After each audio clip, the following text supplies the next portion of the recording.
Hello, my name is Hakon, and welcome back to another little tutorial on the Empress Effects Zoia, the patchable modular synthesizer in a little box with an interesting pad-based grid user interface. In one of my most recent episodes, I explored a few different ways that you could control gates on the Zoia, and specifically the length of a gate relative to the time a gate is off. Now, a gate is, of course, any signal that triggers something else for a certain time, and the most common thing you might encounter a gate for is to do with triggering sound.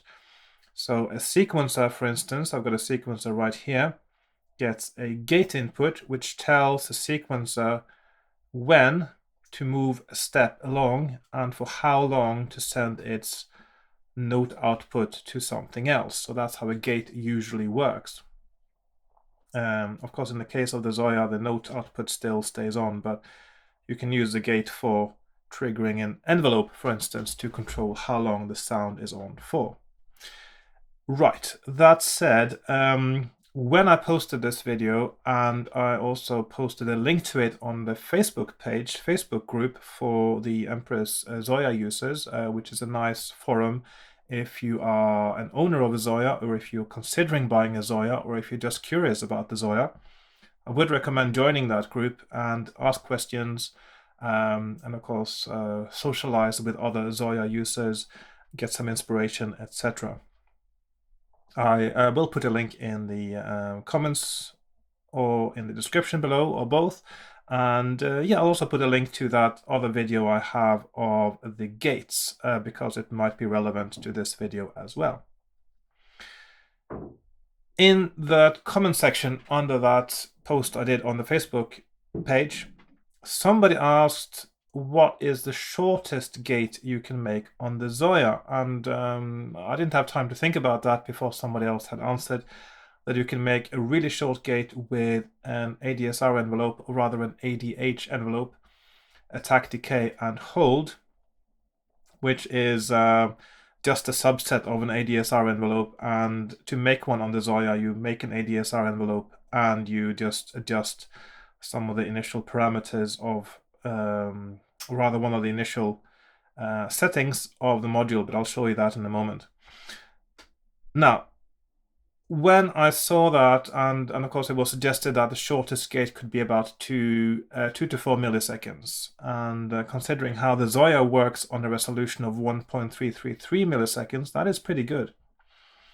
So I was thinking, what is the shortest stable time from one gate to the next? Because the gate length open is one thing, but another thing is how often can you trigger a new gate on the Zoia. And just to demonstrate this, I've made a little patch here now, and first of all I'm going to show you how it works with just an LFO. Now, an LFO on the Zoia can go up to 24,000. Hang on, I'll just check now. Sorry, not 24,000. 2400 beats per minute, which means it can work at 40,000 hertz or 25 milliseconds. So that is the fastest an LFO can go on the Zoia. And now I've got that LFO triggering the gate input of a sequencer. And this sequencer has all its notes set to A0, apart from, oops, that's not meant to be there now. Apart from the first one, which is a, well, D5, it's just a random note really just to distinguish it, so that every time the sequencer passes that note, there will be a beep. So every beep you hear means 32 steps, 32 gates have been triggered. And this is just for the LFO, and this is what that sounds like. Oh, by the way, I'll just tell you quickly. The the CV output from the sequencer is sent to an oscillator, and the sound from the oscillator is sent to an audio output. I've also got a 200 hertz offset on the oscillator as well, just to make it a little bit brighter. And this is what it sounds like. So every beep is 32 steps. So that is quite fast. I mean, normally you wouldn't need anything to be as fast as this. But my idea was, how do you make it faster while still being consistent? That is to say that every step is triggered, and every step is triggered with a consistent length of time between each step. Once you get down to the really low numbers of how fast things are processed, of course, you get very close to the limit, which is the 1.333 milliseconds of the Zoia. But of course, more than one thing has to happen to do this, because you have first a trigger that starts the gate, and then that has to send a signal to the gate input of the sequencer, and then you have to send the gate going off. So it needs an on signal, it needs a time between the on and off signal, and needs an off signal, and then it needs a time between the off and the next on signal. So you have a few things that need to happen, and so you can probably multiply the minimum length of time by about 3 for the sort of roughly the shortest time from gate to gate that is technically, theoretically possible on the Zoia. So 1.333 milliseconds times 3, that's about 4 milliseconds, is the sort of theoretical shortest gate possible. And of course, with just an LFO, you are quite far from that. It's 25 milliseconds. So you still got a bit of a way to go. So this is 25 millisecond gates, and I'll just switch that off for now. And the way I was thinking of doing it faster is, I'll just show you now on the previous page here. So we've got an LFO. And I was thinking, in order for the gates to work, of course, they need a very short on time. If you have a long time for a gate to be on, they will start, if you try to make it a short trigger time, they will overlap, and so you get skips. And that doesn't work. That's not what I want. I want them to be consistently repetitive with the same interval all the time. So in order to make them as short as possible, I did use the suggestion from the comments of the Facebook group, and I made an ADH envelope. So it's an ADSR envelope, and if you go into the settings of the envelope here, I've got the hold, attack, decay set to on, and everything else pretty much is, most other things are off. And that gives us 3 controls of the envelope, and that is attack, which is now set to the minimum, 1 millisecond. It is hold, attack, decay, which is 1 millisecond, that's also the minimum, and decay at 1 millisecond. So I've set them all to the minimum, and that seems to work fine.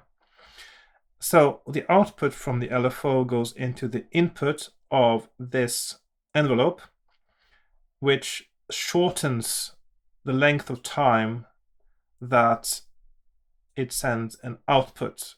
And the output in question now is sent via a value module, because in that way it's easy for me to patch up the other things I'm going to show you in a minute. So this value module down here gets the outputs from this one, and the output from this value is the one that goes to the gate of the sequencer. So at the moment, it's only the LFO that triggers this ADSR envelope, and in turn, it triggers this sequencer.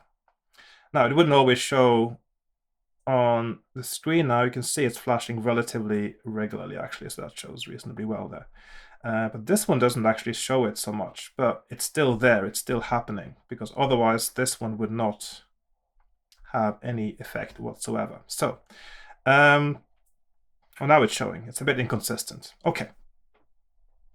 Now, my idea was that I would take this LFO and I would further make several triggers from the same LFO with delay modules. And oh yes, one more thing actually before I go any further. I did try, which I did actually demonstrate in my gate video, about how to create different gate lengths with swing control on an LFO, but for some reason that seems to be a little bit inconsistent. So when I tried using a swing control on this, it was harder to get a regular rhythm out of the CV output here at the end.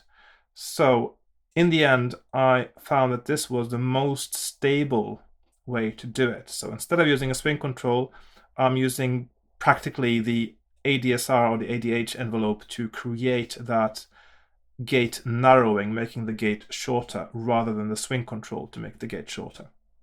Okay, so the LFO is also output to 3 delay modules. And of course, delay modules can have a resolution of 1.333 milliseconds, which is a lot shorter than the 25 milliseconds of the LFO. So each of these will take the signal from the LFO and delay it, and send that into their own ADH envelope to get a short trigger, so that the triggers don't overlap. And the first one here is set to 4 milliseconds. So the first one here is triggered by the LFO and sends its output about 3 milliseconds later, I suppose. And then the next one gets its signal 4 milliseconds after the first one is triggered. So that sends about sort of a millisecond after this one is triggered. And I've also got one on 8 milliseconds and also on 18.7. Now the first two sort of make sense, but the last one is one I just got to by a bit of experimentation to see which actually created the shortest pulse. And that does seem to work. It doesn't step on the others. So each of these takes the LFO signal as an input and delays it and sends the outputs to each their own ADH envelope. All of these in turn will connect these to the value module to show you how that sounds now. So at the moment we still only have the LFO that's connected here. You can see that. The other ones are not connected up yet. And so here we have just the LFO. That's 2,400 beats per minute. And then we connect up the first of the delay modules. It about roughly doubles in speed. And the next one. And the last one there. So now both the gate and and because of the way the sound is made in the Zoia, it seems that actually the sound production itself has a minimum length of time that is longer than 1.333 milliseconds, which is why the sound actually now gets shorter, even though technically the gate length should be about the same. But and of course now the animation here won't show exactly what's going on, but I did look at the waveform, and this is roughly 200 beats per second, so 12,000 beats per minute, which means that each gate, from one gate to the next, is now 5 milliseconds, and it is stable at 5 milliseconds. So to me that sounds like a good result.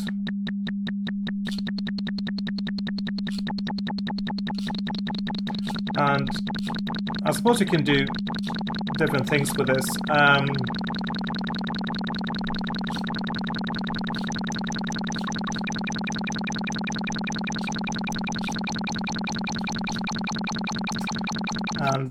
So the idea I had was, of course, just in this case, just to see how short can I possibly make the gate of a sequencer and get away with it and actually have a stable stepping through of the sequencer. And it looks like the limit may be about 5 milliseconds. Theoretically, it should be about 4. But I'm quite happy with 5 milliseconds. If you know of a way to actually make this even faster, then please leave a comment. If you found this useful, if you have any questions, also please leave a comment. If you're using this yourself in any of your patches, also please let me know, because I think that's quite fun to read when people get inspiration and ideas from one of my tutorials. And please like, share, subscribe, all those usual things. So I hope you enjoyed watching that, and that this is something that you either found interesting or something that you found useful. One or the other, both good, valid choices, I think. And I'll be looking forward to seeing you in my next video on the Zoia, which probably will be soon, because I always have some new ideas I come up with for things I want to figure out how to do on the Zoia. And the limit, as we know, is just your imagination and the CPU. In this case, I'm using 17%, and of course the sequence I uses quite a bit there, and the sound production uses a bit as well. Yeah, I call this patch Gonzalez because, well, Speedy Gonzalez, I suppose. So, and there you have it. LFO plus delay modules, and each one run into ADH envelopes with attack, hold attack, decay, and decay. And that is it. So thanks for watching, and goodbye for now. Bye bye.